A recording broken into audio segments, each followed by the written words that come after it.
Hindi online अधिगम में आपका स्वागत है। आज हम पढ़ने वाले हैं हिंदी भाषा का इतिहास व इससे जुड़े मुख्य तथ्य।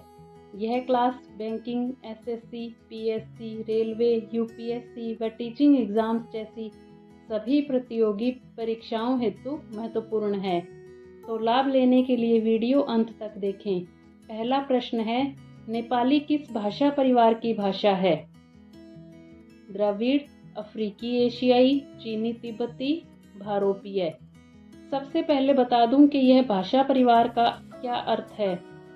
आपस में संबंधित भाषाओं को भाषा परिवार कहते हैं।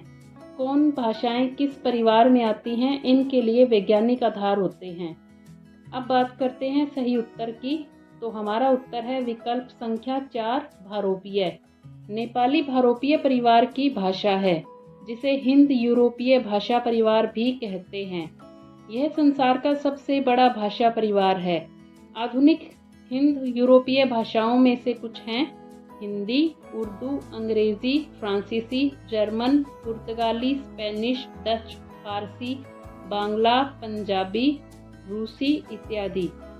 आप कॉपी पेन लेकर बैठें और जो भी मेन फैक्ट्स मैं आपको बता रही हूँ उन्हें नोट करते जाएं। इससे आपके नोट्स भी बनेंगे और आपको याद भी होगा। ऑप्शन संख्या 1 की बात करें तो द्रविड़ भाषा परिवार दक्षिण भारत की कई संबंधित भाषाओं का समूह है। इसमें तमिल, तेलुगु, कन्नड़, मलयालम और तेलुगु भाषा आती है। इसमें से तमिल सबसे पुरानी है और उसे शास्त्रीय भाषा कहते हैं। अफ्रीकी एशियाई की भाषाओं में अरबी और इब्रानी हैं।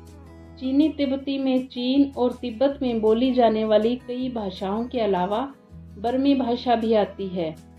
ये भाषाएं कश्मीर, हिमाचल प्रदेश, उत्तरांचल, नेपाल, सिक्किम, पश्चिम बंगाल, भूटान, अरुणाचल प्रदेश, असम, नागालैंड, मेघालय, मणिपुर, त्रिपुरा और मिजोरम इन जगह पे बोली जाती है।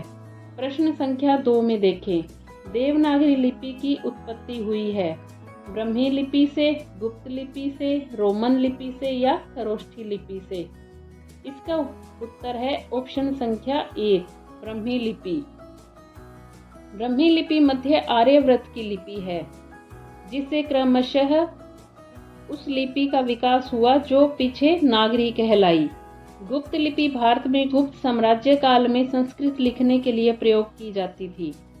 गुप्त लिपि ब्रह्मी लिपि से बनी और आगे चलकर देवनागरी, गुरमुखी, तिब्बतन और बंगाली असमिया लिपियों को जन्म दिया। रोमन लिपि में अंग्रेजी सहित पश्चिमी और मध्य यूरोपीय की सारी भाषाएं जैसे जर्मन, फ्रांसीसी, स्पेनिश, पुर्तगाली, डच, स्वीडिश आदि भाषाएं लिखी जाती हैं। खरोष्ठी लिपि भारत की प्राचीनतम लिपियों में से एक है। अशोक के अभिलेख खरोष्ठी लिपि में ही मिलते हैं। नेक्स्ट है, आधुनिक भारतीय आर्य भाषा का कालक्रम कब से कब तक है? 1 से 500 ईस्वी तक, 500 ईस्वी से 1000 ईस्वी तक, 1000 ईस्वी से अब तक, 1500 ईस्वी पूर्व से 800 ईस्वी पूर्व तक। तो यहाँ हमारा उत्तर होगा ऑप्शन संख्या 3, 1000 ईस्वी से अब तक। आधुनिक भारतीय आर्य भाषाओं का विकास अपभ्रंश के 7 रूप उल्लेखनीय हैं। तो ये मैं आपको दिखाती हूँ, देखिए। शोरसैनी, जिसमें पश्चिमी हिंदी, गुजराती, राजस्थानी आते हैं। महाराष्ट्री में मराठी भाषा आती है। ये चार्ट आप वीडियो पॉज करके पढ़ लेंगे और स्क्रीनशॉट ले लेंगे। हम बात करते हैं भारतीय आर्य भाषा संस्कृत के इतिहास की, तो यह 3500 वर्षों का है। इस इतिहास को 3 काल में बांटा गया है।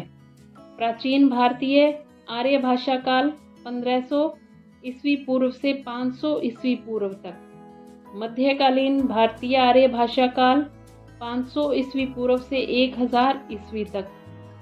आधुनिक भारतीय आर्य भाषा काल 1000 ईस्वी से आज तक। प्रश्न संख्या 4, निम्न विकल्पों में से कौन सा खड़ी बोली हिंदी का प्रयोग क्षेत्र नहीं है।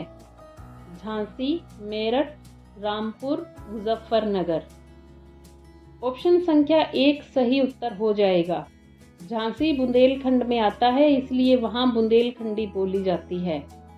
खड़ी बोली मेरठ, मुजफ्फरनगर, सहारनपुर, देहरादून के मैदानी भाग, अंबाला, पटियाला के पूर्वी भाग, रामपुर और मुरादाबाद क्षेत्र में बोली जाती है। खड़ी बोली से खरी का अर्थ भी लगाया जाता है, अर्थात शुद्ध अथवा ठेठ हिंदी बोली। नेक्स्ट है, हिंदी की मूल उत्पत्ति किससे मानी जाती है? मागधी अपभ्रंश, अर्धमागधी अपभ्रंश, खस अपभ्रंश, शोरसैनी अपभ्रंश। यहाँ उत्तर होगा शोरसैनी अपभ्रंश। यह मध्यकाल में उत्तरी भारत की प्रमुख भाषा थी। बाद में इससे हिंदी भाषा समूह व पंजाबी विकसित हुए। मागधी अपभ्रंश प्राचीन काल से मगध यानी दक्षिण बिहार में प्रचलित थी। अर्धमागधी अपभ्रंश संस्कृत और आधुनिक भारतीय भाषाओं के बीच की एक महत्वपूर्ण कड़ी है।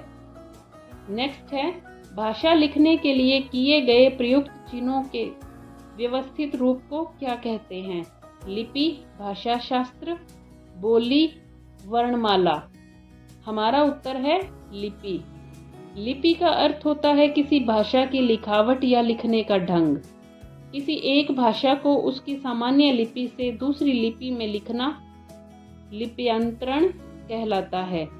भाषा शास्त्र वह विज्ञान है जिसके अंतर्गत किसी भाषा का अध्ययन किया जाता है। बोली भाषा का प्रारंभिक रूप है और एक सीमित क्षेत्र में बोली जाती है। किसी भाषा के समस्त वर्णों के समूह को वर्णमाला कहते हैं। नेक्स्ट है, पश्चिमी और पूर्वी हिंदी में अंतर का आधार है। क्षेत्र, व्युत्पत्ति, भाषा शास्त्रीय अर्थ, सभी। यहाँ उत्तर होगा उपरोक्त सभी। पश्चिमी हिंदी का विकास शोरसैनी अपभ्रंश से हुआ और पूर्वी हिंदी प्राकृत की परंपरा में है। पश्चिमी हिंदी के अंतर्गत 5 बोलियां आती हैं: खड़ी बोली, हरियाणवी, ब्रज, कन्नौजी और बुंदेली। और पूर्वी हिंदी की 3 शाखाएं हैं: अवधी, बघेली और छत्तीसगढ़ी। निम्न में से कौन सी बोली पूर्वी हिंदी के अंतर्गत नहीं आती? अवधी, बघेली, बुंदेली, छत्तीसगढ़ी। हमारा उत्तर होगा बुंदेली। तो ऊपर हमने बात की भी, बुंदेली जो है वो पश्चिमी हिंदी के अंतर्गत आती है। तुलसी के रामचरितमानस और जायसी के पद्मावत में अवधी भाषा का प्रयोग मिलता है। बघेली भारत के बघेलखंड क्षेत्र में बोली जाती है। छत्तीसगढ़ी भाषा में कोई साहित्य रचना तो नहीं मिलती, पर वर्तमान काल में कुछ लोक साहित्य जरूर रचा गया है। नेक्स्ट क्वेश्चन है, खड़ी बोली का अन्य नाम क्या है? कोरवी बोली, कन्नौजी बोली, भोजपुरी बोली, मालवी बोली। ऑप्शन संख्या 1 हमारा सही उत्तर होगा। खड़ी बोली का अन्य नाम कोरवी बोली है। कान्य कुब्ज से कन्नौज शब्द उत्पन्न हुआ और कन्नौज से आसपास की बोली कन्नौजी कहलाई। भाषाई परिवार के स्तर पर भोजपुरी एक आर्य भाषा है और मुख्य रूप से पश्चिम बिहार और पूर्वी उत्तर प्रदेश के क्षेत्रों में बोली जाती है। मालवी भाषा का प्रयोग मध्य प्रदेश के उज्जैन, ग्वालियर संभाग व राजस्थान के झालावाड़, प्रतापगढ़, बांसवाड़ा व चित्तौड़गढ़ जिलों में सीमावर्ती क्षेत्रों में होता है। आज का हमारा अंतिम प्रश्न है, राजभाषा का संकल्प कब पारित हुआ? 1949, 1968, 1950 या 1955? ऑप्शन संख्या 2 यानी 1968 हमारा सही उत्तर है। राजभाषा संकल्प 1968 के अंतर्गत हिंदी के प्रसार व विकास की गति बढ़ाने हेतु तथा संघ के विभिन्न राजकीय प्रयोजनों के लिए भारत सरकार द्वारा एक अधिक गहन व्यापक कार्यक्रम तैयार किया जाएगा और उसे कार्यान्वित किया जाएगा। तो ये थे हमारे हिंदी भाषा का इतिहास व उसके तथ्य से संबंधित 10 प्रश्न। इसके मुख्य पॉइंट्स जो मैंने आपको बताए उन्हें आप नोट कर लें व बार बार दोहराव करें। मुझे उम्मीद है कि आपको मेरा प्रयास पसंद आया होगा। मैं अपने अध्यापन में और कैसे निखार ला सकती हूँ, ये आप अपने विचार मुझे कमेंट बॉक्स में ज़रूर बताएं। मिलते हैं नए टॉपिक के साथ, तब तक पढ़ते रहें।